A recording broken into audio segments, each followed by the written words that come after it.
ہر قسم کی حمد اور تعریف اللہ سبحانہ و تعالیٰ کے لیے ہے جو بہت رحم فرمانے والا ہے، بہت توبہ قبول کرنے والا ہے۔ ہر قسم کی حمد اللہ سبحانہ و تعالیٰ کے لیے ہے جو درست بات کی طرف رہنمائی کرنے والا ہے، جو سختیوں کو ہٹانے والا ہے، جو مصیبتوں کو دور کرنے والا ہے، پریشانیوں کو دور کرنے والا ہے، غموں کو مٹانے والا ہے، لاچار کی دعا قبول کرنے والا ہے۔ وہ پاک ہے جو ظاہری بات کو اور پوشیدہ بات کو بھی سنتا ہے۔ ہم بلند آواز سے بات کریں یا دل ہی دل میں باتیں کریں، اس کے لیے برابر ہے۔ وہ ظاہر اور غائب ہر چیز کو جاننے والا ہے۔ معزز خواتین، جیسا کہ ہم سب جانتے ہیں کہ ہم سب اس دنیا میں اپنی مرضی سے نہیں آئے، یہ سراسر اللہ سبحانہ تعالیٰ کا فیصلہ تھا۔ اسی نے یہ دنیا بنائی، پوری کائنات بھی اسی کی بنائی ہوئی ہے۔ اسی نے ہمیں پیدا کیا اور یہاں بھیجا، پھر ہمیں بھیج کر یوں ہی چھوڑ نہیں دیا، بلکہ ہماری ہدایت کے لیے رسول بھیجے، کتاب بھیجی۔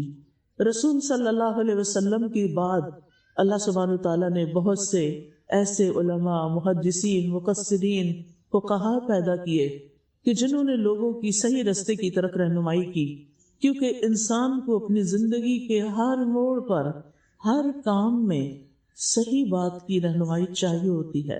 کیونکہ ہم انسان ہیں، ہماری نگاہ محدود ہے، ہمارا علم محدود ہے، ہمارا ایکسپیرینس محدود ہے، اس لیے بہت دفعہ ہم چیزوں کو بہت نیرو طریقے سے دیکھتے ہیں، صرف سامنے سے دیکھ سکتے ہیں۔ ہماری کچھ لمیٹیشنز ہوتی ہیں اور ہم بڑی پکچر کو نہیں دیکھ سکتے۔ تو اللہ سبحانہ تعالیٰ نے ہماری تقدیر بنائی اور ہمیں آزادی بھی دی امتحان کے لیے، لیکن اس کے ساتھ ساتھ ہمیں کچھ چیزوں میں پابند بھی کر دیا۔ جن چیزوں میں آزادی دی، وہاں اس نے ہم سے یہ چاہا کہ ہم اس کی دی ہوئی ہدایت، اس کے بھیجے ہوئے رسولوں کی دی ہوئی تعلیمات کے مطابق زندگی بسر کریں۔ لہٰذا ہم سب اس دنیا میں آزمائے جا رہے ہیں کہ ہر دم ہم کس طرف چلتے ہیں۔ کیا ہم اپنے دل کی مانتے ہیں، شیطان کی مانتے ہیں، لوگوں کی مانتے ہیں، یا پھر اپنے رب کی مانتے ہیں؟ اگر دیکھا جائے تو ہمارا دل تو بدلتا رہتا ہے، کبھی ایک چیز کو صحیح کہتا ہے، پسند کرتا ہے، پھر اسی چیز سے دل اکتا جاتا ہے۔ کبھی ہم ایک چیز اختیار کرتے ہیں، کبھی اس کو چھوڑ دیتے ہیں۔ اسی طرح شیطان ہمارا دشمن ہے، وہ ہمارے دل میں دنیا کو مزین کرنے میں لگا رہتا ہے۔ لہٰذا جب وہ ہم پر حاوی ہوتا ہے تو ہم اس کے طریقے پہ چل کر اس کی مرضی کے مطابق کام کرنے لگتے ہیں اور یوں اللہ سبحانہ تعالیٰ کو ناراض کر لیتے ہیں۔ تو اس سارے امتحان میں ہم سب کو یہ دیکھنا ہے کہ ہم کر کیا رہے ہیں۔ الذی خلق الموت والحیات لیبلوکم ایکم احسن عملا، اس نے موت اور زندگی کو پیدا کیا تاکہ تمہیں آزما کر دیکھے، تمہارا امتحان لے کہ تم میں اچھے کام کون کرتا ہے، احسن عمل کس کے ہیں، خوبصورت کام کس کے ہیں۔ کیونکہ ہماری کوئی بھی جو حالت ہوتی ہے وہ امتحان کی حالت ہوتی ہے، چاہے ہم خوش ہوں، نعمتوں میں ہوں، خوشحالی میں ہوں، وہ بھی ایک امتحان ہے، چاہے ہم تکلیف میں ہوں، مشکل میں ہوں، کسی بیماری کا شکار ہوں، وہ بھی ہمارے لیے ایک امتحان ہے۔ وَنَبْلُوكُمْ بِالشَّرِّ وَالْخَيْرِ فِتْنَةً وَإِلَيْنَا تُرْجَعُونَ، اور ہم تمہیں اچھے اور برے دونوں طرح کے حالات سے آزماتے ہیں اور بالآخر تمہیں ہماری طرف لوٹ کر آنا ہے۔ یعنی دنیا میں تو ہمارا امتحان جب تک ہم یہاں ہیں جاری رہے گا، لیکن یہ بات کبھی نہیں بھولنی چاہیے کہ یہاں ہم ہمیشہ کے لیے نہیں ہیں، ہمیں واپس جانا ہے، ہمیں اپنے رب سے ملاقات کرنی ہے، ہمیں ایک دن اپنے رب کے سامنے جا کر کھڑے ہونا، جہاں ہماری نعمتوں کا ہم سے حساب لیا جائے گا، نعمت کے بارے میں، راحت کے بارے میں، آسانیوں کے بارے میں جو اللہ تعالیٰ نے دنیا میں تمہیں فراہم کی، کہ ان ساری نعمتوں کو پا کر تم نے دنیا میں کیا کیا اللہ تعالیٰ کو راضی کیا یا پھر صرف اپنی خواہشات کے مطابق زندگی بسر کی۔ لہذا مومن جس بھی حال میں ہوتا ہے، اچھے حال میں ہو، خیر میں ہو تو بھی اس کے لیے خیر، اور اگر اس کو کوئی تکلیف ہو تو بھی اس کے لیے خیر ہے۔ جب نعمت ملتی ہے وہ شکر کرتا ہے، یہ اس کے لیے اجر کا باعث بنتا ہے، اور اسی طرح جب اسے کوئی تکلیف آتی ہے تو وہ صبر کرتا ہے، اور یہ صبر اس کے لیے باعث خیر بنتا ہے۔ بہرحال مومن کی زندگی اس دنیا میں ایک قید خانے کی طرح ہے۔ یہاں وہ اپنی ساری خواہشات پوری نہیں کر سکتا، کیونکہ بہت ساری خواہشات ایسی ہیں کہ جو اگر وہ پوری کرے تو اللہ تعالیٰ کی ناراضگی کا باعث بنتی ہے، لہٰذا وہ اپنے اوپر ایک روک رکھتا ہے، اپنے آپ کو کنٹرول میں رکھتا ہے، اور وہی کرتا ہے، صرف انہی نعمتوں سے فائدہ اٹھاتا ہے اور اسی طریقے پر فائدہ اٹھاتا ہے جس کی اللہ سبحانہ تعالیٰ نے اس کو اجازت دی ہے، جس سے وہ راضی ہے۔ دنیا میں رہتے ہوئے انسانوں کی 3 قسمیں ہیں، ایک مومن، ایک منافق اور ایک اللہ کا انکاری یعنی کافر۔ ابن عباس کہتے ہیں کہ اللہ تعالیٰ نے دنیا کو 3 اجزاء میں تقسیم کیا ہے، ایک حصہ مومن کے لیے ہے، ایک حصہ منافق کے لیے ہے اور ایک حصہ کافر کے لیے ہے۔ مومن آخرت کے لیے زیادہ راہ لیتا ہے، یعنی دنیا میں جو کچھ بھی کرتا ہے، نعمتوں سے بھی فائدہ اٹھاتا ہے تو ان کو صحیح راستے میں استعمال کرتا ہے، اور اس کے پیچھے جو اس کی نیت کیا ہوتی ہے کہ یہ سب کچھ میری آخرت کے لیے ذخیرہ ہو جائے۔ تکلیف میں بھی جب وہ صبر کرتا ہے تو آخرت کو سامنے رکھ کے کرتا ہے کہ وہاں مجھے اس کا اجر ملے۔ تو مومن اپنے ہر کام میں آخرت کے لیے زیادہ راہ لیتا ہے۔ منافق جو دنیا ملتی ہے اس سے صرف دنیا کی زیب و زینت اختیار کرتا ہے، یعنی اگر اس کو مال ملتا ہے تو وہ صرف اپنی خواہشات کی تکمیل میں لگا دیتا ہے، لوگوں کے ساتھ مقابلہ کرنے میں لگا دیتا ہے، لوگوں میں نمایاں نظر آنے کے لیے لگا دیتا ہے، وہ اس سے اپنی آخرت نہیں بناتا۔ اور کافر اس دنیا میں خوب عیش کرتا ہے کیونکہ اس کے سامنے اگلی دنیا تو ہے نہیں، لہٰذا وہ جو کچھ اس کو ملا ہے وہ اس کو اپنے عیش و عشرت پر لگا دیتا ہے۔ لہٰذا ہمیں چاہیے کہ ہم آخرت کے چاہنے والے بنیں، جو کچھ بھی ہمیں اللہ سبحانہ تعالیٰ نے دیا ہے اس کو اللہ سبحانہ تعالیٰ کی مرضی کے مطابق استعمال کر کے ہم اپنی آخرت کے لیے ذخیرہ جمع کریں۔ یعنی مومن کے لیے عبادت، ہر چیز عبادت ہے، نکاح بھی عبادت ہے، کاروبار کرنا بھی، تجارت بھی عبادت ہے، نماز روزہ تو خیر ہے ہی عبادت، اسی طرح لوگوں کے ساتھ حسن سلوک کرنا، اپنے ایمان کو درست رکھنا، اپنی عبادات اور خاص طور پر نماز کو درست رکھنا، اپنی زبان کی اصلاح کرنا، یعنی خاص طور پر زبان کے جو معاملات ہیں ان میں سے سچا ہونا، اور اسی طرح لوگوں سے معاملہ کرتے وقت اچھے اخلاق کا مظاہرہ کرنا۔ جب وہ ایک مومن یہ سب کچھ کرتا ہے تو اس کے لیے اجر ہی اجر ہوتا ہے، اس کا ہر قدم اللہ کی رضا کے لیے ہوتا ہے اور اللہ سبحانہ تعالیٰ اس سے راضی ہو جاتا ہے۔ حضرت علی بن ابی طالب کہتے ہیں کہ دنیا پیٹ پھیر کر جا رہی ہے اور آخرت سامنے آ رہی ہے، یعنی جو سامنے سے جو کچھ ہمیں لگتا ہے وہ پیچھے جا رہا ہے، ہر دن گزرتا چلا جا رہا ہے، اسی لیے اس کو گزرا ہوا دن ماضی کہتے ہیں، اور ہم ہر روز اپنی موت سے قریب ہوتے جا رہے ہیں، اپنی آخرت سے قریب ہوتے جا رہے ہیں۔ تو حضرت علی کہتے ہیں رضی اللہ عنہ کہ ان دونوں میں سے ہر ایک کے طالب ہیں، بس تم آخرت کے چاہنے والے بنو، دنیا کے چاہنے والے نہ بنو، کیونکہ آج تو عمل کا موقع ہے اور حساب نہیں ہے، کل حساب ہوگا اور عمل کا وقت چلا جائے گا، عمل کا وقت نہیں ہوگا۔ لہٰذا عقل مند وہی ہے کہ جو دنیا کی حقیر نعمتوں کو آخرت کی ہمیشہ باقی رہنے والی اور عظیم نعمتوں پر ترجیح نہیں دیتا، بلکہ وہ اپنی دنیا کی ہر چیز سے چھوٹی ہو یا بڑی اپنی آخرت بنانے کی فکر کرتا ہے اور دنیا کو اس کے جائز حق میں استعمال کرتا ہے، یعنی جہاں ضرورت ہوتی ہے وہاں وہ استعمال کرتا ہے، صرف عیش و عشرت میں نہیں۔ ایک آدمی نے ابو حازم سے کہا میں آپ کو اپنی شکایت کرتا ہوں، یعنی اپنے بارے میں بتاتا ہوں۔ کیا شکایت؟ کہ مجھے دنیا سے محبت ہو گئی، یعنی مجھے دنیا اچھی لگتی ہے حالانکہ میرے پاس کوئی گھر نہیں۔ تو انہوں نے کہا اللہ عز و جل نے تمہیں دنیا میں جو کچھ دے رکھا ہے اس میں غور کیا کرو کہ وہ صرف اور صرف حلال طریقے سے حاصل ہو، جائز طریقے سے حاصل ہو، اور اس کو حاصل کرنے کے بعد جائز جگہ پر ہی رکھو، تو ایسی صورت میں دنیا نقصان نہیں دیتی۔ یعنی جو کماؤ، جو لو، جو حاصل کرو وہ بھی جائز ہو، اور جہاں لگاؤ وہ بھی جائز ہو، نہ حرام طریقے سے کماؤ اور نہ حرام جگہوں پر لگاؤ۔ جو انسان ایسا کرتا ہے، چاہے وہ دنیا کو پسند بھی کرتا ہو تو دنیا اس کو نقصان نہیں دیتی. ہم میں سے ہر شخص کسی نہ کسی درجے میں دنیا سے محبت کرتا ہے. ہمیں مال سے محبت ہے. وَإِنَّهُ لِحُبِّ الْخَيْرِ لَشَدِيدٌ. صرف محبت نہیں، اللہ تعالیٰ کہتے ہیں کہ وہ مال کی محبت میں بہت شدید ہے. پھر المال والبنون زینت الحیات الدنیا، مال اور بیٹے دنیا کی زندگی کی زینت ہے. لیکن عقل مند وہ ہیں کہ جو ان چیزوں سے محبت ہونے کے باوجود اپنے رب سے سب سے زیادہ محبت کرتے ہیں. والذین آمنوا اشد حبا للہ، اور ان کی دعا بھی کیا ہوتی ہے؟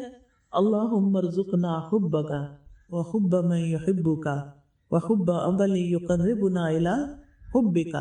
اے اللہ ہمیں اپنی محبت عطا کر، اور اس شخص کی محبت عطا کر جو تجھ سے محبت کرتا، اور اس کام کی محبت عطا کر جو ہمیں تیری محبت سے قریب کر دے. یعنی وہ کام عمل صالح ایسا کرتے رہیں کہ جس سے ہمیں تیری محبت حاصل ہو جائے. یعنی ہر وہ کام کریں کہ جس سے ہم تیری محبت کی طرف بڑھیں. تو بات یہ ہے کہ اگر دنیا کی محبت ضرورت سے زائد ہونے لگتی ہے تو وہ اس کے لیے نقصان دہ ہو جاتی ہے. مالک بن دینار کہتے ہیں آپ دنیا کے لیے جتنا غم کریں گے اسی حساب سے آپ کے دل سے آخرت کی فکر نکل جائے گی. یعنی جتنا زیادہ آپ دنیا میں انوالو ہوتے جائیں گے آخرت کو بھولتے جائیں گے. لہٰذا اگر آخرت کی یاد دل میں باقی ہے تو دنیا کے کام کاج کرنے میں کوئی حرج نہیں ہے. دنیا ہماری ضرورت ہے. دنیا کو اپنی جگہ پر رکھیں اور آخرت کے اپنی جگہ پر رکھیں. دنیا کا لفظ جو ہے یہ دنور سے ہے، یعنی نیچے کی چیز، گھٹیا چیز، کمتر درجے کی چیز. والآخرۃ خیر وابقیٰ، آخرت بہتر بھی ہے اور زیادہ باقی رہنے والی. لہذا عقل مند وہ ہے جو دنیا سے آخرت کماتا ہے صحیح طور پر کام کر کے. اگر اس کی کوئی ڈیوٹی ہے تو اس ڈیوٹی کو پوری طرح انجام دے کر، اپنی ذمہ داریوں کو پورا نبھا کر، اپنے کاموں میں خوبصورتی پیدا کر کے، احسان کے درجے میں کام کر کے، چاہے وہ دنیا کا کام ہی کیوں نہ ہو. حدیث میں آتا ہے کہ ان اللہ کتب الاحسان علی کل شیء، اللہ تعالیٰ نے ہر چیز پر احسان لکھ دیا ہے. یعنی ہر چیز میں خوبصورتی ہونی چاہیے، صفائی ستھرائی ہونی چاہیے، کوالٹی ہونی چاہیے، کوالٹی پر کمپرومائز نہیں کرنا چاہیے. اور کسی بھی چیز میں جب آپ کوالٹی لائیں گے تو آپ کو محنت زیادہ کرنی پڑے گی، اور جب آپ محنت کریں گے تو تھکیں گے بھی، اور جب آپ تھکیں گے تو کسی انسان پر ناراضگی کا اظہار نہیں کریں گے، بلکہ کیا ہوگا کہ آپ اللہ سبحانہ وتعالیٰ سے دعا کریں گے کہ وہ آپ کے اس عمل کو، اس محنت کو قبول کرے اور آپ کی اس تھکاوٹ کا مداوع کر دے اور آپ کے لیے اس تھکاوٹ کے بدلے اجر لکھ دے. اور یوں انسان کی ساری کوشش جو ہے وہ صرف دنیا کے لیے نہیں رہ جائے گی بلکہ اس کا فائدہ آخرت میں بھی ہوگا. اور دنیا کے غموں کا علاج کیا ہے؟ مالک بن دینار کہتے ہیں کہ آپ جتنا آخرت کی فکر کریں گے اسی حساب سے آپ کے دل سے دنیا کی فکر نکل جائے گی. پھر آپ کو دنیا پریشان نہیں کرے گی، کیونکہ انسان کو یہ یاد رہتا نا کہ کتنے دن کے لیے یہاں جلدی چلے جائیں گے اور ہمارے جانے کے ساتھ یہاں کی ساری مشکلات بھی ختم ہو جائیں گی. وہ خودکشی کا نہیں سوچتا، لیکن یہ ضرور سوچتا ہے کہ یہ دنیا ہمیشہ کی ہے نہیں، لہٰذا اس کے مسائل، اس کی پرابلمز، اس کی پریشانیاں، اس کے دکھ بھی ہمیشہ کے لیے نہیں ہیں. اور اگر ہم غور کریں تو تکلیف کا وقت تھوڑا ہوتا ہے اور آسانی کا وقت زیادہ ہوتا ہے. اور مثلاً اگر رات کو 6-8 گھنٹے آپ سو ہی جاتے ہیں تو آپ خود سوچیں کہ آپ نے آرام کیا، اور یہ آرام آپ کے لیے کیا بن گیا؟ سکون کا ذریعہ. آپ کی تکلیف بھی دور ہو گئی، آپ کی بیماری بھی دور ہو گئی، چھوٹے موٹے جو فکر فاقے ہوتے ہیں وہ بھی ختم ہو جاتے ہیں. آپ صبح فریش اٹھتے ہیں، پھر آپ ایک نیا دن شروع کرتے ہیں. نیند آپ کو بہت سی منفی باتیں بھلا بھی دیتی ہے، اور اس طرح جب آپ کی زندگی ایک نیا دن شروع کرتی ہے تو پھر آپ کو اچھے برے سے واسطہ پڑتا ہے، اور وہ اچھا برا پھر آپ کو کبھی دنیا کی فکر لگاتا ہے، کبھی آخرت کی فکر لگاتا ہے. اور پھر آپ سوچتے ہیں چلیں ایک دن اور گزر گیا، اور پھر دوبارہ آپ آرام کرتے ہیں. تو اگر اوورآل 24 گھنٹوں کو دیکھیں تو اس میں تکلیف کا وقت کم ہوتا ہے، مشقت کا وقت کم ہوتا ہے. اگر نماز ہی کو آپ دیکھ لیں، اگر آپ کو نماز پڑھنی باری لگتی ہے تو دن میں 5 نمازیں میں زیادہ سے زیادہ 1 گھنٹہ جائے گا. اس سے زیادہ تو ہم بہت اچھی لمبی نمازیں نہیں پڑھتے، اور باقی وقت ہم دنیا کے کام کاج کرتے ہیں. قرآن مجید کی تلاوت اگر ہم کرتے ہیں تو زیادہ کتنی دیر کرتے ہیں. باقی وقت ہم اپنی دنیا کی پڑھائی، کتابیں پڑھنا پڑھانا جو کچھ بھی ہمارا شغل ہے، اگر کتابیں نہیں تو بس اسی جگہ ہمارے سیل فونس نے لے لی ہے، اس پر ہم سرفنگ کرتے رہتے ہیں، چیزیں ادھر کی ادھر کی دیکھتے رہتے ہیں، معلومات حاصل کرتے رہتے ہیں۔ تو کہنے کا مطلب یہ ہے کہ انسان دنیا کے غموں سے زیادہ متاثر نہ ہو، دنیا کے غموں پر زیادہ اپنے آپ کو نہ بلائے، ہمیشہ یہ یاد رکھے کہ آخرت پہ غم اور آخرت کی فکر جو ہے وہ میرے سامنے زیادہ رہنی چاہیے بنسبت اس کے کہ دنیا، کیونکہ جتنا جتنا آپ آخرت کے بارے میں علم حاصل کرتے جائیں گے اتنا اتنا آپ دیکھتے جائیں گے کہ دنیا کی پریشانی اور دنیا کی تکلیف تو اس کے مقابلے میں کچھ بھی نہیں ہے۔ ایک قبر کو ہی آپ دیکھ لیجیے، اپنے بیڈ روم اور قبر کا کمپیریزن کیجیے۔ آپ کا بیڈ روم جو آپ کا ہے، آپ آرام سے اس میں سوتے ہیں، آپ کو زندگی کی نعمتیں میسر ہیں، آپ کو پنکھا میسر ہے، کچھ لوگوں کو اے سی بھی میسر ہوگا، کمفرٹیبل بیڈ بھی میسر ہے، اور آپ کو کوئی ایسی بیماری نہیں کہ آپ کو رات کو نیند نہ آئے، آپ دن بھر کے کام کے بعد آرام سے سو بھی جاتے ہیں۔ لیکن کیا دنیا بھر میں کام کرنے کے بعد جب ہم فوت ہو جائیں گے، جس قبر میں ہم ڈالے جائیں گے، کیا واقعی وہ بھی اتنی آرام دہ ہوگی جتنا ہم نے دنیا کے بیڈوں کو آرام دہ بنا لیا؟ اور ہر کچھ عرصے کے بعد ہم ہر چیز تبدیل کر دیتے ہیں، پردے تبدیل کر دیتے ہیں، بیڈ تبدیل کر دیتے ہیں، ہر چیز کا نقشہ بدل دیتے ہیں تاکہ ہم بور نہ ہوں، ہماری بوریت ختم ہو جائے، ہر چیز فریش لگے، صاف ستھری لگے۔ ٹھیک ہے، اللہ نے آپ کو استطاعت دی ہے تو حدود کے اندر ہے کہ آپ اپنے آپ کو اپڈیٹ کر سکتے ہیں، لیکن پھر آپ دیکھیے کہ ہمارے لیے سب سے خوبصورت نمونہ کس کا؟ نبی صلی اللہ علیہ وسلم۔ ان کے گھر میں کتنی چیزیں اور انہوں نے اپنے لیے کیا بنایا۔ آپ دیکھیے کہ وہ بھی چلے گئے، آپ کے صحابہ بھی چلے گئے، وہ سب جو آخرت کے لیے کام کرنے والے تھے وہ بھی چلے گئے۔ اس کے مقابلے میں قارون بھی چلا گیا، فرعون بھی چلا گیا، ہارون بھی چلا گیا، ابو جہل بھی چلا گیا، ابو لہب جو بہت ہی مالدار تھا وہ بھی چلا گیا۔ یہ دنیا تو ہر ایک کو چھوڑنی ہی ہے، چھوڑ کر ہی جائیں گے، ساتھ تو کچھ بھی نہیں لے کے جا سکتے۔ جب ہم اپنی دنیا کی کسی بھی چیز کو اپڈیٹ کرنے لگے تو اپنے عمل کو بھی بہتری لائے تاکہ ہماری قبر کی زندگی جو ہے وہ بھی خوشحال ہو۔ حدیث سے بتاؤ گے قبر کی زندگی میں انسان کی پروٹیکشن کرنے والی اس کی نیکیاں ہوگی، نماز، روزہ، حج، زکوٰۃ، اس سے صدقہ، خیرات، لوگوں کے ساتھ بھلائی، خیر خواہی، لوگوں کی خدمت، لوگوں کے لیے زندگی کو آسان کرنا۔ جو آسانیاں مانگتا ہے اس کے لیے آسانیاں ہوتی ہیں، اور جو لوگوں کے لیے پریشانیاں مانگتا ہے وہ خود بھی پریشانی میں گر جاتا ہے، کیونکہ یہ ایک سوچ کا پیٹرن ہوتا ہے، دنیا کے لحاظ سے بھی اور آخرت کے لحاظ سے بھی۔ لہٰذا اللہ سبحانہ تعالیٰ سے اچھا گمان کرنا اور آخرت کی خوشحالی کو مد نظر رکھنا۔ جنت میں جب لوگ پہنچیں گے تو کہیں گے وَقَالُوا الْحَمْدُ لِلَّهِ الَّذِي أَذْهَبَ عَنَّا الْحَزَنَ إِنَّ رَبَّنَا لَغَفُورٌ شَكُورٌ۔ اللہ کا شکر ہے جس نے ہم سے غم دور کر دیا، یقیناً ہمارا رب بخشنے والا قدردان ہے، جس نے اپنے فضل سے ہمیں ابدی قیام گاہ میں لا اتارا جہاں ہمیں کا مشقت اٹھانی پڑتی ہے اور نہ کوئی تھکاوٹ لاحق ہوتی ہے۔ جنت میں نہ کوئی بیماری ہوگی، نہ کوئی تکلیف ہوگی، نہ کوئی بڑھاپا ہوگا، نہ کوئی فقر و فاقہ ہوگا، کسی قسم کی کوئی بھی مزاج کے خلاف چیز نہ ہوگی۔ نبی صلی اللہ علیہ وسلم نے فرمایا ایک آواز دینے والا جنت میں آواز لگائے گا اور کہے گا اے جنت والے، بے شک تمہارے لیے طے ہو گیا کہ تم ہمیشہ صحت مند رہو گے، کبھی بیمار نہ ہوگے۔ دنیا میں آپ دیکھیں جب صحت ہوتی ہے تو ہمیں فکر لگی رہتی ہے کہ کہیں ہمیں کوئی وائرس نہ چھو جائے، کبھی کوئی انفیکشن نہ ہو جائے، کہیں کوئی بخار نہ ہو جائے، کہیں بیمار نہ ہو جائے، یعنی صحت مند ہوتے ہوئے بھی ہمارے دل سے فکر مندی نہیں ختم ہوتی۔ فرمایا تم زندہ رہو گی، کبھی نہیں مرو گی۔ اس زندگی میں ہمیں موت کا خیال کہیں نہ کہیں آتا ہی رہتا ہے۔ تم جوان رہو گے، کبھی بوڑھے نہیں ہوگے۔ انسان جوان رہنے کے لیے کتنی محنت کرتا ہے، لیکن یہ انسان کے بس میں نہیں کہ دنیا میں ہمیشہ جوان رہ سکے۔ تم آرام میں رہو گے، تمہیں کبھی تکلیف نہیں آئے گی۔ دنیا میں آپ دیکھیے جتنے آپ آرام کے سامان زیادہ اکٹھے کرتے ہیں اتنی ہی آپ کی زندگی زیادہ بوجھل ہو جاتی، اتنی ہی مشکلات بڑھ جاتی ہیں۔ لہٰذا کرنے کا کام کیا ہے؟ کامیابی کا راز کس میں ہے؟ کامیابی کا راز اپنی اصلاح کرنے میں ہے، کامیابی کا راز اپنے نفس کا تزکیہ کرنے میں ہے۔ صرف العالد اس میں اللہ تعالیٰ فرماتے ہیں قد افلح من تزکا وذکر اسم ربہ فصلی بل تؤثرون الحیاۃ الدنیا والآخرۃ خیر وابقی۔ قد افلح یقینی طور پر فلاح پا گیا ہے، من تزکا، جس نے تزکیہ کیا، جس نے اپنے انتر کی، باطن کی، دل کی اصلاح کر لی اور ظاہر کو بھی اللہ کی مرضی کے مطابق کر لیا۔ تزکیہ کا لفظ جو ہے 2 لفظوں سے مل کر بنا ہے، ایک ہے تخلیت اور ایک ہے تحلیہ۔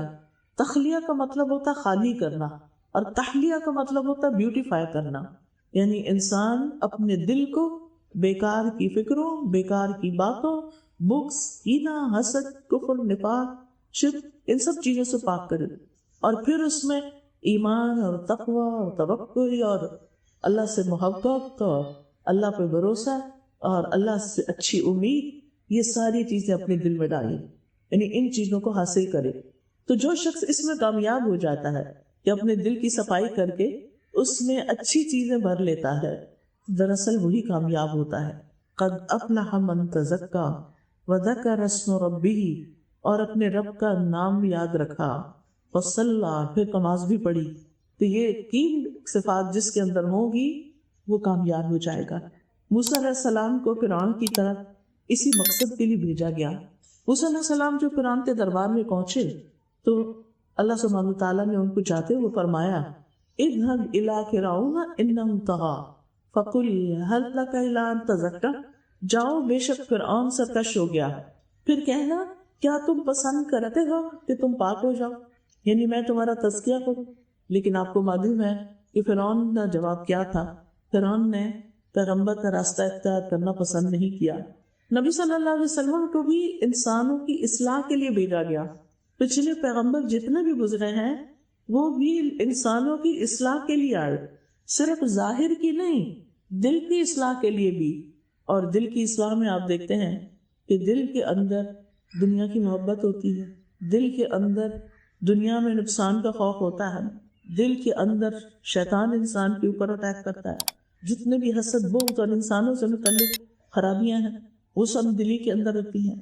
تو جب انسان اس دل کو صاف کرنے میں کامیاب ہو جاتا ہے اور اس میں ایمان کو سجا لیتا اور باقی خیر کی باتوں کو لے آتا ہے تو ہی اس کی زبان درست ہوتی ہے، تو ہی اس کا عمل درست ہوتا ہے۔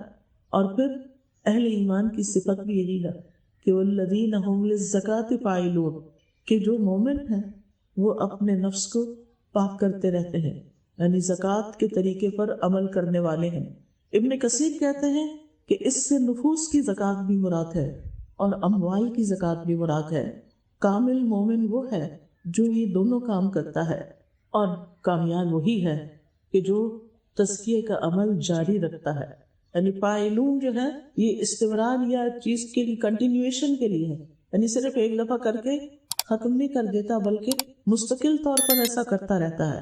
اور پھر جو شخص اس میں کامیاب ہو جاتا ہے وہ دراصل اس پر اللہ کا فضل ہو جاتا ہے، کیونکہ اللہ تعالیٰ فرماتے ہیں وَلَوْلَا فَضْلُ اللَّهِ عَلَيْكُمْ وَرَحْمَتُهُ مَا زَكَىٰ مِنكُم مِّنْ أَحَدٍ أَبَدًا، اگر تم پر اللہ کا فضل اور اس کی رحمت نہ ہوتی تو کوئی ایک بھی تم میں سے کبھی پاک نہ ہو سکتا۔ یعنی اس میں ہمارا اپنا کوئی کمال نہیں ہوتا، صرف ہماری کوشش کافی نہیں ہوتی، بلکہ اللہ کی مدد اور اللہ کی توفیق سے اور اللہ کے فضل سے ہی انسان اس میں کامیاب ہو سکتا ہے۔ لہٰذا انسان کو اللہ سبحانہ وتعالیٰ کے فضل کا سوال کرتے رہنا چاہیے۔ اللہم انی اسألک من فضلک ورحمتک فإنہ لا یملکها الا انت، اے اللہ میں تجھ سے تیرے فضل اور تیری نعمت کا سوال کرتا ہوں کیونکہ اس کا مالک صرف تو ہی ہے، یعنی تیرے ہی ہاتھ میں یہ بھلائی ہے۔ پھر اسی طرح آپ دیکھیے کہ کیونکہ تزکیہ کا عمل ایک مسلسل عمل ہے، اس لیے بہت ضروری ہے کہ انسان اپنا محاسبہ کرتا رہے اور ہر روز اپنا جائزہ لیتا رہے کہ کیا وہ اللہ تعالیٰ کے قریب ہو رہا ہے، کیا آخرت کی یاد اس کے دل کے اندر نئے، یا وہ دنیا کی طرف زیادہ مشغول ہوتا چلا جا رہا ہے، یا اللہ سے دور ہوتا چلا جا رہا ہے۔ اللہ کا ذکر، اللہ کی عبادت، نماز کیا اس کے لیے بھاری کام ہو گیا ہے یا شوق اور محبت کے ساتھ اس میں کھڑا ہوتا ہے؟ کیونکہ جس کا تزکیہ ہو جاتا ہے، جس کے دل میں اللہ کی محبت سج جاتی ایمان کے ساتھ، تو آپ دیکھیے کہ اس کو سب سے زیادہ راحت نماز میں ملتی ہے۔ وہ نماز کا انتظار کرتا ہے، وہ نماز شروع ہوتے ہی خوش ہو جاتا ہے، اور یہی خوشی اس کے لیے آخرت میں اس وقت ہوگی جو وہ اللہ تعالیٰ سے حقیقت میں ملاقات کرے گا۔ نماز اللہ سبحانہ و تعالیٰ سے ملاقات کی تیاری کا ایک ذریعہ ہے، اور ہم سب اس معیار پر اپنا جائزہ لے سکتے ہیں، ہم محاسبہ کر سکتے ہیں۔ دن میں 5 مرتبہ ہمیں اپنا محاسبہ کرنے کا موقع ملتا ہے۔ صبح فجر کے وقت ہم کتنی خوشی اور کتنی آسانی سے اپنا بستر چھوڑتے ہیں، کس طریقے سے اٹھتے ہیں۔ نبی صلی اللہ علیہ وسلم کی نیند سے اٹھنے کی کیفیت جو بتائی جاتی ہے وہ یہ کہ جب آنکھ کھلتی تھی اور جب آپ اٹھنا چاہتے تھے تو یکدم اٹھ جاتے تھے۔ جب ہمارا کل اچھا ابھی اٹھتے ہیں، پھر سائڈ بدل، اچھا ابھی اٹھتے ہیں، ابھی اٹھتے ہیں، کیونکہ محبت اور شوق انسان کو جگا دیتا ہے۔ اسی طرح دن کے کام کاج میں، مصروفیت میں آپ کس دل سے اپنا دنیا کا کام چھوڑتے ہیں اور کس دل سے نماز کی طرف آتے ہیں، یہ ڈیپینڈ کرتا ہے کہ پھر آپ کی دل کی حالت کیا ہے۔ پھر اسی طرح عصر کے وقت، مغرب کے وقت، عشاء کے وقت، یعنی جب انسان تھک چکا ہوتا ہے تو اس وقت اس تھکاوٹ کے باوجود وہ کس شوق اور کس جذبے اور کس محبت کے ساتھ اللہ کے حضور حاضر ہوتا ہے۔ اور اگر واقعی یہ محبت دل میں آ جائے تو انہا لکبیرۃ الا علی الخاشعین، نماز باری چیز ہے لیکن خشوع کرنے والوں پر، اللہ سبحانہ تعالیٰ کی طرف رغبت کرنے والوں پر، اللہ سبحانہ تعالیٰ سے محبت رکھنے والوں پر بھاری نہیں ہوتی، کیونکہ ان کی آنکھوں کی ٹھنڈک نماز میں۔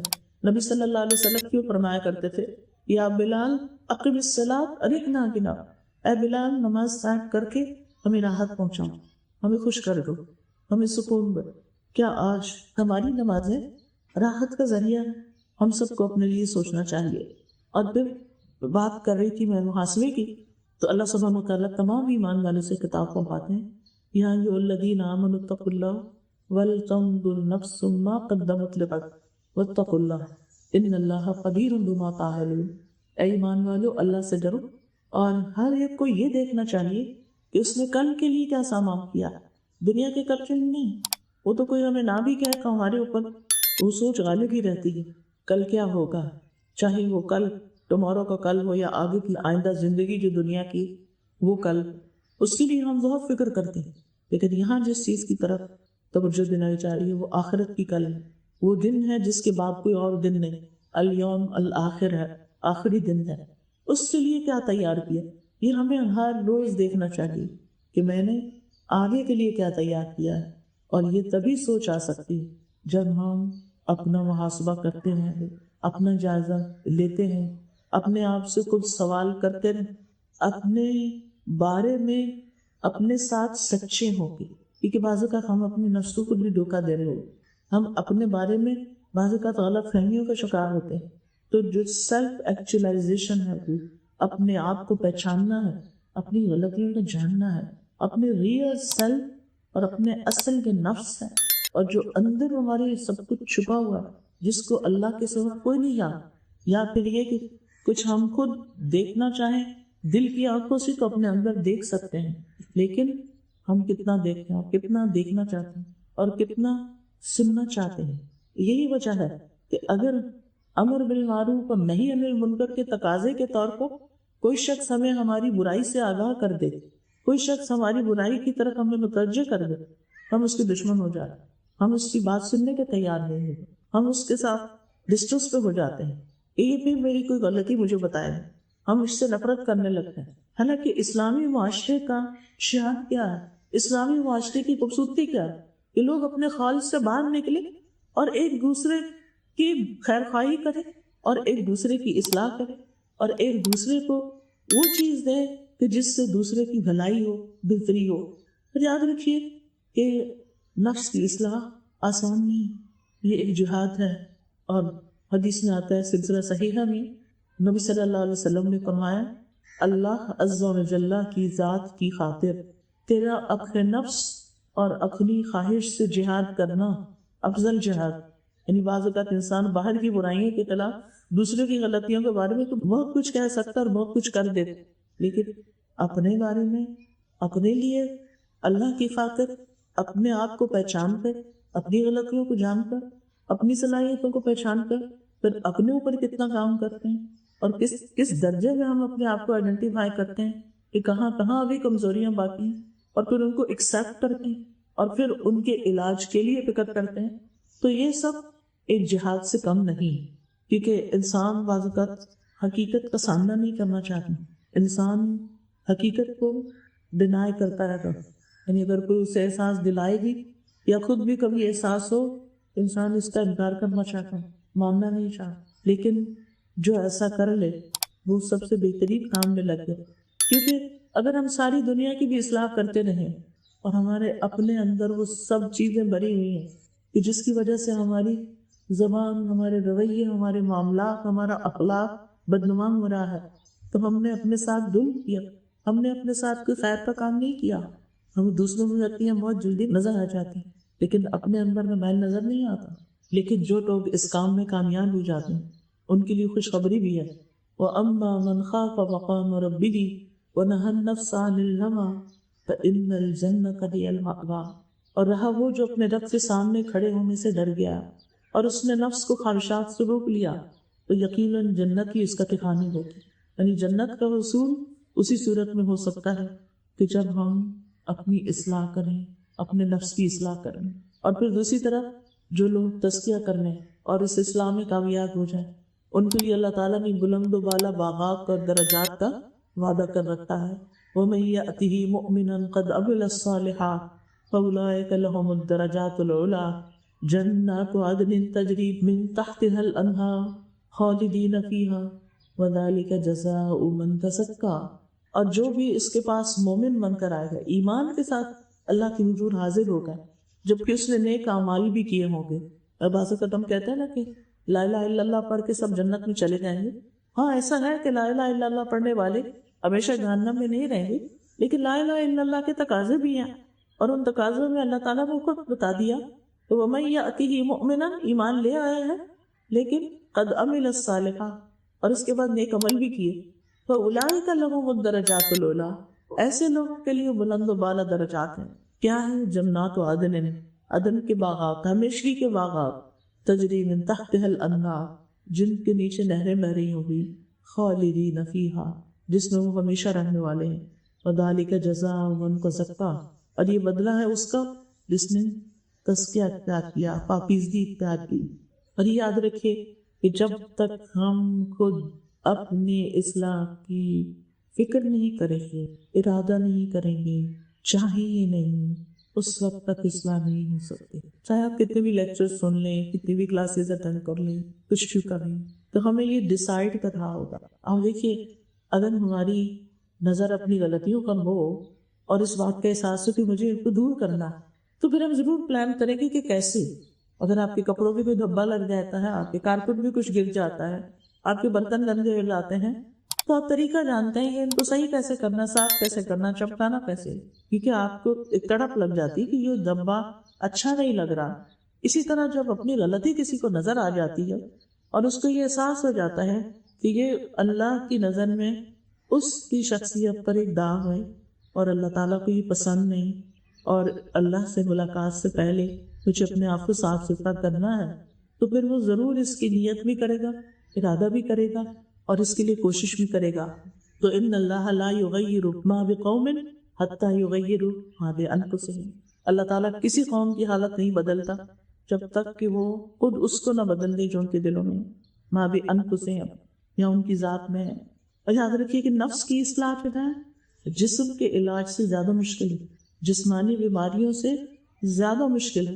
ابن قیم کہتے ہیں رحمۃ اللہ علیہ کہ نفوس کا تزکیہ اور طہارت کرنا جسموں کے علاج سے زیادہ مشکل ہے اور زیادہ سخت ہے۔ بس جو اپنے نفس کو ایسی مشقت سے، محنت سے اور خلوت سے پاک کرتا ہے جس کو رسول نہیں لائے، یعنی ایسے طریقے اختیار کرتا ہے جو ہمارے دین نے نہیں بتائے، تو وہ اس مریض جیسا ہے جو اپنے نفس کا علاج اپنی رائے کے ساتھ کرتا ہے۔ کچھ لوگ ہیں نا ڈاکٹر کے پاس نہیں جاتے، وہ بیمار ہو جائے تو اپنے ہی طریقے پہ اپنے علاج کرتے رہتے ہیں ٹونے ٹوٹکے وغیرہ سے، اور وہ سمجھتے ہیں کہ وہ اپنے آپ سے زیادہ بہتر سمجھتے ہیں، ڈاکٹر کو کچھ پتہ نہیں۔ ایک مسٹرسٹ ہے عمومی طور پر لوگوں کے اندر۔ لیکن اگر کوئی شخص اپنی اصلاح کرنے کے لیے یہ سمجھتا ہے کہ میں خود ساختہ طریقوں سے اپنی اصلاح کر لوں تو وہ اصلاح نہیں کر سکے گا، شیطان اس کو کسی اور چیز میں ڈال دے گا۔ ابن قیم کہتے ہیں رسول دلوں کے طبیب ہیں، یعنی جو رسول آئے ہیں انہوں نے آ کر، جیسے نبی صلی اللہ علیہ وسلم کے جو 4 کام تھے ان میں سے ایک کام وَيُزَكِّيهِمْ بھی ہے، آپ نے لوگوں کو تزکیہ کیا، ان کے عقائد کی اصلاح کی، ان کی عبادات کی اصلاح کی، ان کی زبان کی اصلاح کی، ان کے معاملات کی اصلاح کی، ان کے اخلاق کو بہترین بنایا. تو اگر کوئی یہ سمجھتا ہے کہ قرآن و سنت میں طریقہ موجود نہیں ہے اصلاح کا، تو وہ بھی صحیح منزل پہ نہیں پہنچ سکتا. وہ اپنے آپ کو، اپنے نفس کو ایسی مشقتوں میں ڈال دے گا جس کا کچھ بھی حل نہیں ہوگا. وہ کہتے ہیں کہ دلوں کو پاک کرنے اور ان کی اصلاح کرنے کا راستہ یہی ہے کہ رسولوں کی باتوں کو تسلیم کیا جائے اور ان کے طریقے پر چلا جائے. یعنی قرآن مجید کے ساتھ ساتھ سیرت رسول صلی اللہ علیہ وسلم کا مطالعہ، سنت رسول صلی اللہ علیہ وسلم کا مطالعہ بے حد ضروری ہے.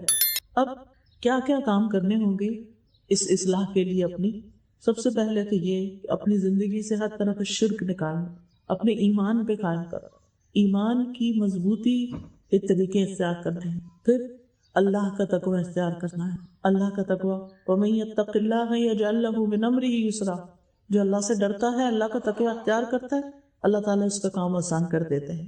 وَمَن يَتَّقِ اللَّهَ يَجْعَل لَّهُ مَخْرَجًا، اور جو اللہ سے ڈرتا ہے اللہ تعالیٰ اس کے لیے تنگی سے نکلنے کا راستہ بنا دیتا ہے. یعنی وہ جس مشکل میں، جس کمپلیکس میں، جس کمپلیکسٹی میں ہے یا جس تکلیف میں ہے اپنے برائیوں کے معاملے میں یا اپنے نفس کی خرابیوں کے معاملے میں، تو جب اس کے اندر ایمان آئے گا اور اس کے بعد تقوی آئے گا، اس کو اللہ سے ڈر لگے گا، آخرت کے محاسبے کی فکر آئے گی، تو اللہ تعالیٰ اس کے لیے ہدایت کے راستے آسان کر دیں گے.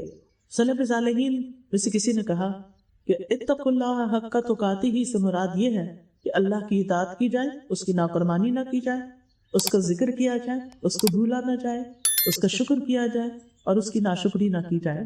اور خاص طور پر ہم سب اپنی ذات سے آغاز کریں، یعنی خود اپنے آپ کو یعنی اہل التقوی میں شامل کریں. نبی صلی اللہ علیہ وسلم جب کسی کو لشکر کا امیر بناتے، چھوٹے یا بڑے، تو بالخصوص اسے اس کی ذات کے بارے میں اللہ کے تقوی کی اور اس کے ساتھ جو مسلمان ہوتے ان کے حق میں بھلائی کی وصیت کرتے. پھر اسی طرح اگر کوئی شخص تقوی اختیار کر لیتا ہے تو ابن الجوزی جو ہے، ان کی کتاب ہے سید الخاطر، اس میں وہ بتاتے ہیں کہ اللہ کا تقوی اختیار کرنے والے کی خصوصیات کیا ہوتی ہیں اور اس کے ثمرات کیا ہوتے ہیں، نتائج کیا ہوتے ہیں. وہ کہتے ہیں کہ تقوی ایسی چیز ہے کہ اگر انسان مالدار ہوتا ہے تو تقوی اس کو مزین کر دیتا ہے، یعنی وہ مال کو صحیح رستوں میں استعمال کرنے لگتا ہے، وہ صحیح رستے پہ مال خرچ کرنا اس کے لیے خیر و بھلائی کا باعث بن جاتا ہے. اگر وہ فقیر اور محتاج ہوتا ہے تو اس کے لیے صبر کے دروازے کھول دیتا ہے. اگر اس کو عافیت دی جاتی ہے تو اس پر اللہ کی نعمت کامل ہو جاتی ہے. اگر اس پر آزمائش ڈالی جاتی ہے تو پھر تقوی اس کو خوبصورت بنا دے، یعنی وہ اس بھٹی سے نکل کر پہلے سے زیادہ خوبصورت بن جاتا ہے. اگر حوادث زمانہ اس کو گرا دیں یا اس کو بلند کر دیں، اس کو اوریاں کر دیں یا اس کو سیریاب کر دیں یا اس کو بھوکا رکھیں، تو یہ حوادث زمانہ اسے کچھ نقصان نہیں دے سکتی، کیونکہ یہ ساری چیزیں تو ختم ہو جاتی ہیں، تبدیل ہو جاتی ہیں اور تقوی سلامت رہتا ہے. یہ ایسا پہرے دار ہے جس کو نیند نہیں آتی. جب انسان پھر پھسل کر گرنے لگتا ہے تو یہ اپنے ہاتھ سے تھام لیتا ہے، اللہ کی حدود پر انسان کو کھڑا کر دیتا ہے، اس سے آگے نہیں جانے دیتا. یعنی ایک انسان کے اندر کی اس کیفیت کا نام ہے جو انسان کے اوپر مسلسل ایک محاسبے کی کیفیت کو قائم رکھتی ہے.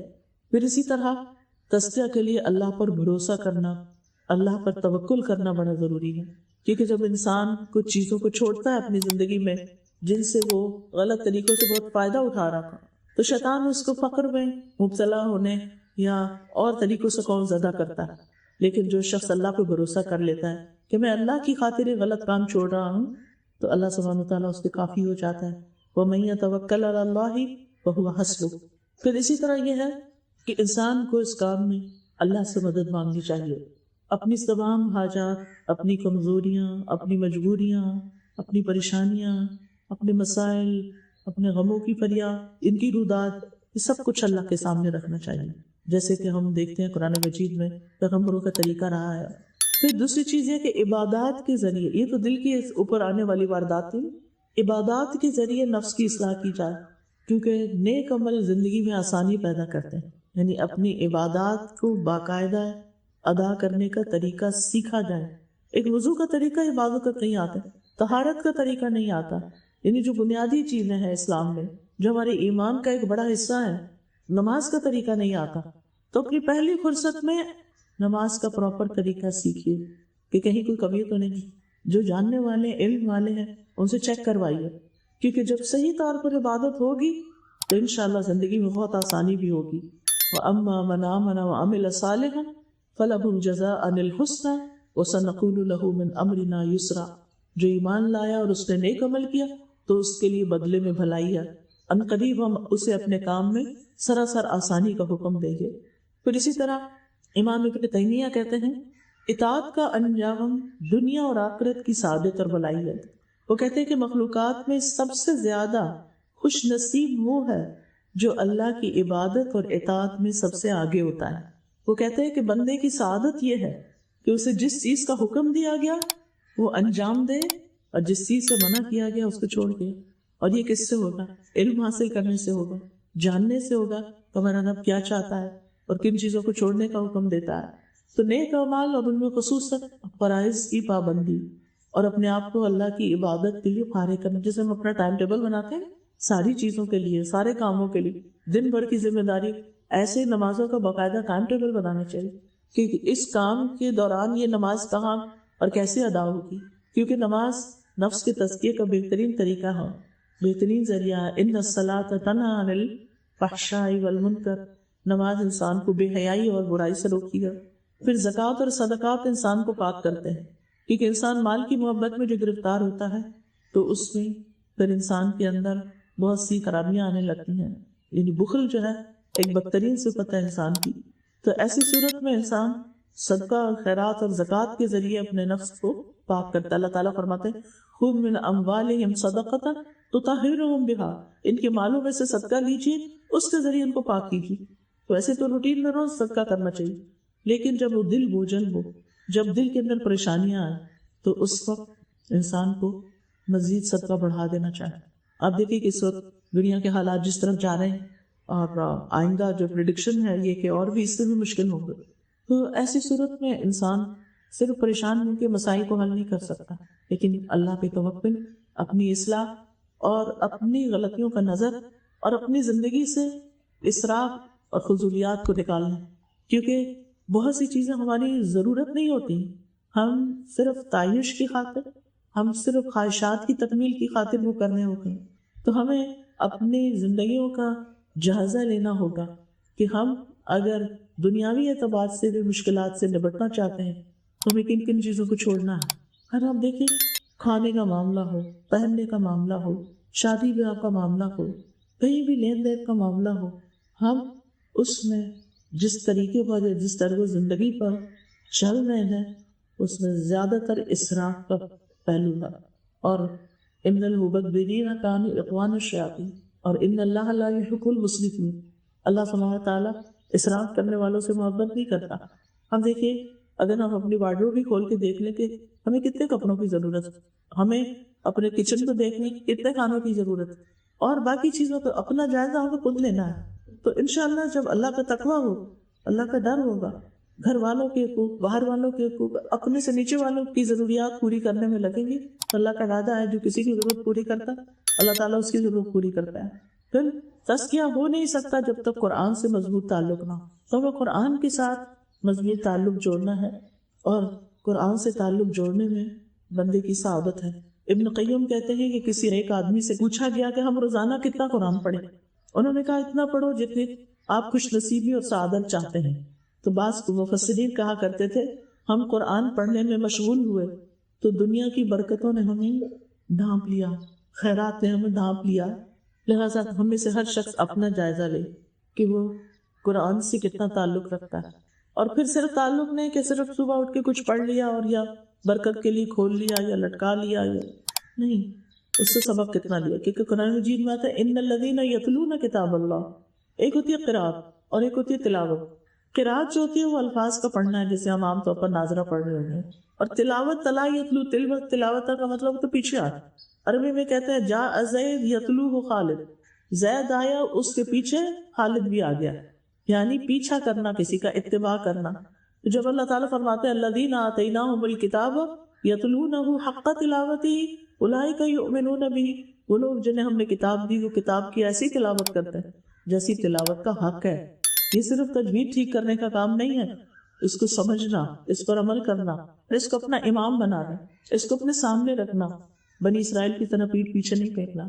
تو ایسے لوگ وہ اقام الصلاۃ، نمبر 1 قرآن سے تعلق، نمبر 2 نماز کا قیام، وانفقوا مما رزقناہم سرا وعلانیہ، اور اس میں سے جو ہم نے انہیں دیا ہے چھپے اور کھلے خرچ کرتے ہیں. یرجون تجارتا لن تبور، یہ ایسی تجارت کی امید رکھتے ہیں جس میں کوئی گھاٹا ہے ہی نہیں، یہ کبھی برباد ہوگی ہی نہیں، کبھی نقصان ہوگا ہی نہیں، فائدہ ہی فائدہ. یعنی یہ 3 کام کرنے والے ہر حال میں فائدے میں ہیں. اس دنیا میں بھی فائدے میں ہیں کہ اللہ سبحانہ تعالیٰ کی رہنمائی ملتی رہے گی، برکتیں ہوگی، آسانیاں ہوگی، اور پھر اگلی دنیا میں تو ظاہر ہے ان چیزوں کا حساب بھی ہوگا، اگر موجود ہوں گی تو انشاءاللہ خیر ہی خیر ہے. پھر اسی طرح مشکلات سے نمٹنے کے لیے، تزکیے کے لیے، نجات کے لیے ذکر کی کثرت. والذاکرین اللہ کثیرا والذاکرات، اللہ کا ذکر کثرت سے کرنے والے مرد اور عورتیں. ابن قیم کہتے ہیں اللہ کا ذکر مشکل کو آسان کر دیتا ہے، تنگی کو کھول دیتا ہے، مشقتیں کم کر دیتا ہے. جب بھی کسی مشکل پر اللہ کا ذکر کیا جاتا ہے وہ آسان ہو جاتی ہے، مشقت آسان ہو جاتی، سختی آسان ہو جاتی، زائل ہو جاتی. جس تکلیف پر انسان اللہ کو یاد کرتا ہے تکلیف زائل ہو جاتی ہے، دور ہو جاتی ہے. اللہ کا ذکر کرنا غم اور پریشانی کو دور کرنے کا ذریعہ ہے. پھر کثرت سے استغفار کرنا، اور استغفار کے تو بے شمار فائدے. سورۃ نوح کی آیت نمبر 10 سے 12 میں آپ دیکھیں کہ حقیقی معنوں میں استغفار کرنے میں کیا کیا فائدے ہیں. اللہ تعالیٰ تم پر برستی بارش اتارے گا، تمہیں مال اور بیٹوں سے مدد دے گا، تمہیں باغات عطا کرے گا، تمہارے لیے نہریں جاری کر دے گا. اللہ کا وعدہ جھوٹا تو نہیں ہو سکتا. ضرورت اس بات کی ہے کہ ہم گناہوں سے توبہ کریں، ہم اللہ سبحانہ تعالیٰ کی طرف رجوع کریں، اور جو اللہ تعالیٰ سے چاہتا ہے اس کے مطابق کریں. ذاتی زندگی کی اصلاح بھی بہت ضروری ہے، جس میں گناہ کے کام جو کھلے کھلے اور ظاہری ان پہ چھوڑنا ہوگا، حرام کاموں سے بچنا ہوگا جن کو اللہ سبحانہ تعالیٰ نے ہمارے لیے منع کیا ہے.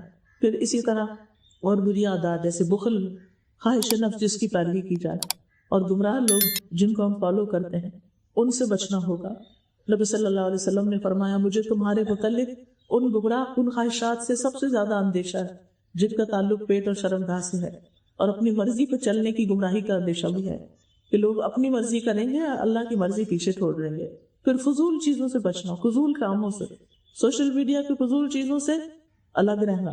نبی صلی اللہ علیہ وسلم نے فرمایا اسی انسان کے اسلام کی خوبی ہے کہ بے فائدہ چیزوں کو چھوڑ دیں. جب بھی کچھ دیکھ رہے ہوں، سن رہے ہوں، ضرور سوچیں یہ مقصد کیا ہے، کیوں دیکھ رہے، کیا حاصل کرنا. اپنے آپ سے خود سوال کریں، اپنا محاسبہ خود کریں.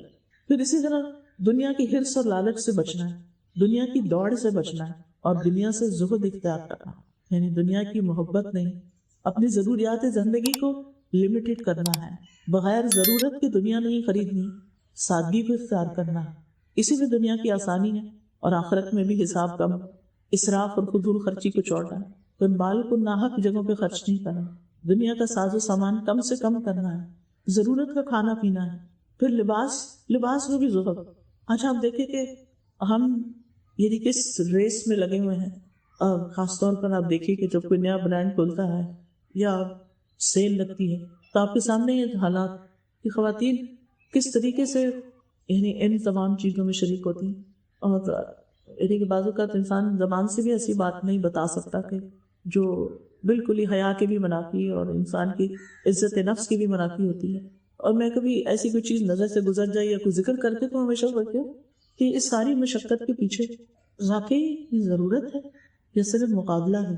الحرف و تکافل یعنی تکاثر کی جو محبت ہے اس نے ہمیں غفلت میں ڈال رکھا ہے. پھر اسی طرح سفر بھی بامقصد ہے، بغیر ضرورت کے سفر نہ کیا جائے، اور آخرت کو پانے کے لیے دنیا کی کچھ چیزوں کو کم کر دینا تاکہ آگے وہ سب کچھ مل جائے جو ہم یہاں سے کم کر کے وہاں بھیجیں گے. پھر دنیا کی زندگی میں مشغولیت کو بھی کم کرنے کے طریقے سوچنا کہ دنیا کے کام کم سے کم کتنے وقت میں ہو سکتے ہیں، اور اپنے لیے وقت کہاں سے نکلے گا. اپنا مال اور وقت مفید کاموں میں لگانا، لوگوں کی خیرخواہی اور خدمت خلق کے کاموں میں دلچسپی لینی. نبی صلی اللہ علیہ وسلم نے فرمایا کہ اللہ سبحانہ تعالیٰ کو وہ لوگ زیادہ محبوب ہو جو دوسروں کے لیے زیادہ فائدہ مند ہوتا ہے، اور وہ پسندیدہ اعمال اللہ تعالیٰ کے نزدیک کون سے؟ اپنے مسلمان بھائی کو خوش کر دیں، اس سے تکلیف دور کر دیں، اس کا قرضہ چکا دیں، اسے کھانا کھلا دینا، پھر دوسروں کی مدد کرنا۔ جو دنیا میں کسی کا دکھ دور کرے گا، اللہ تعالیٰ قیامت کے دن کا دکھ اس کا دور کر دے گا۔ جو دنیا میں کسی کے لیے آسانی پیدا کرے گا، اللہ تعالیٰ اس کے لیے آخرت میں آسانی پیدا کرے گا۔ جو دنیا میں کسی کی پردہ پوشی کرے گا، اللہ تعالیٰ اس کے آخرت میں عیب چھپا دے گا۔ اور اللہ تعالیٰ کسی بندے کی مدد میں اس وقت تک ہوتا ہے جب تک وہ بندہ دوسروں کی مدد میں ہوتا ہے۔ تو اس لیے بہت ضروری ہے کہ ہم اپنی پوری زندگی کا خود سے جائزہ لیں، اپنی اسٹرینگس کو بھی لکھیں کہ آپ کیا چیزیں بہتر کر سکتے ہیں، اور اپنی کمزوریوں کو بھی لکھیں، اپنی غلطیوں کو بھی دیکھیں، اپنی اصلاح کے طریقے سیکھیں، اور ایسے کاموں کی طرف متوجہ ہوں تو دنیا میں اور آخرت میں فائدے کے۔ میں یہی پر بات ختم کرتی ہوں اور ہم دعا کر لیتے ہیں۔ سبحان اللہ والحمد للہ ولا الہ الا اللہ واللہ اکبر ولا حول ولا قوة الا باللہ العلی العظیم۔ اللہم صلی علی محمد وعلی آل محمد کما صلیت علی ابراہیم وعلی آل ابراہیم انک حمید مجید۔ اللہم بارک علی محمد وعلی آل محمد کما بارکت علی ابراہیم وعلی آل ابراہیم انک حمید مجید۔ ربنا آتنا فی الدنیا حسنہ وفی الآخرۃ حسنہ وقنا عذاب النار۔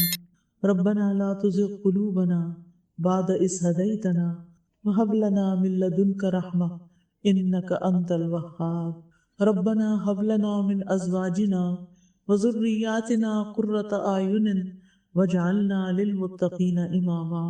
اللہم الف بین قلوبنا واصلح ذات بیننا واہدنا سبل السلام ونجنا من الظلمات الى النور وجنبنا الفواحش ما ظہر منها وما بطن وبارک لنا فی اسماعنا وابصارنا وقلوبنا وازواجنا وذریاتنا وتب علینا انک انت التواب الرحیم واجعلنا شاکرین لنعمتک مثنین بہا قابلیہا واتمہا علینا۔ اے اللہ، ہمارے گھروں میں آپس میں باہم الفت اور محبت پیدا فرما دے، ہمارے آپس کے معاملات کی اصلاح کر دے، ہمیں سلامتی کے رستوں کی طرف رہنمائی عطا کر دے، ہمیں اندھیروں سے نجات دے کر نور اور روشنی کی طرف لے آ، ہماری تمام ظاہری اور چھپی برائیوں سے ہمیں محفوظ رکھ، ہمارے کانوں، ہماری آنکھوں، ہمارے دلوں، ہمارے ازواج اور ہماری اولاد میں برکت عطا فرما، ہماری توبہ قبول فرما، بے شک تو بہت زیادہ توبہ قبول کرنے والا ہے، تو ہی رحمت فرمانے والا ہے، اور ہمیں اپنی نعمتوں پر شکر کرنے والا بنا، اور ان کی تعریف کرنے والا بنا، اور ان کو قبول کرنے والا بنا دے، اور ان نعمتوں کو ہم پر مکمل کر دے یا رب العالمین یا ارحم الراحمین۔ تمام بیماروں کو صحت عطا فرما، تمام دکھی لوگوں کے دکھ دور فرما دے یا اللہ۔ جتنے بھی فوت شدہ ہمارے رشتہ دار ہیں، مسلمان ہیں، ان سب کی بخشش فرما۔ اللہم اغفر لہ وارحمہ وعافہ واعف عنہ واکرم نزلہ ووسع مدخلہ واغسلہ بالماء والثلج والبرد ونقہ من الخطایا کما ینقى الثوب الابیض من الدنس۔ اللہم ابدلہ دارا من دارہ واہلا خیرا من اہلہ۔ اللہم ادخلہ الجنۃ واعذہ من عذاب القبر ومن عذاب النار۔ یا اللہ ان کے درجات بلند فرما، ان کو جنت الفردوس میں جگہ عطا فرما، ان کی تمام کوتاہیوں سے درگزر فرما۔ یا رب العالمین تو ہمارے بچوں کو ہدایت عطا فرما۔ یا رب العالمین تو انہیں نیکی کے کام کرنے کی توفیق دے اور برائیوں سے دور کر دے۔ ربنا لا تؤاخذنا ان نسینا او اخطانا، ربنا ولا تحمل علینا اصرا کما حملته علی الذین من قبلنا، ربنا ولا تحملنا ما لا طاقة لنا به واعف عنا واغفر لنا وارحمنا انت مولانا فانصرنا علی القوم الکافرین۔ یا رب العالمین یا ارحم الراحمین، جو کچھ ہم نے پڑھا ہے، سیکھا ہے، ہمیں اس پہ عمل کی توفیق دے یا اللہ۔ تو ہماری ہر معاملے میں رہنمائی فرما یا اللہ، تمہارے سارے معاملات درست فرما دے یا رب العالمین۔ جو بہنیں آئی ہیں ان کا آنا قبول فرما دے یا اللہ۔ اس گھر کی رہنے والوں کو اپنی رحمت سے ڈھانپ لے، ان کو برکتیں عطا فرما یا اللہ۔ جو اس محفل کا انہوں نے اہتمام کیا ہے، انہیں اس کی بہترین جزا عطا فرما یا اللہ۔ آئندہ رمضان آنے والا ہے، اپنی رحمت سے ہمیں بہترین روزے رکھنے کی توفیق دے، بہترین دعائیں کرنے کی توفیق دے، اور بہترین طریقے سے صحت کے ساتھ زیادہ سے زیادہ نیکیوں کی توفیق عطا فرما۔ ربنا تقبل منا انک انت السمیع العلیم وتب علینا انک انت التواب الرحیم، وصلی اللہ تعالی علی خیر خلقہ محمد وعلی آلہ واصحابہ واہل بیتہ اجمعین برحمتک یا ارحم الراحمین۔ الہی آمین۔ سبحانک اللہم وبحمدک اشہد ان لا الہ الا انت استغفرک واتوب الیک۔ السلام علیکم ورحمۃ اللہ وبرکاتہ۔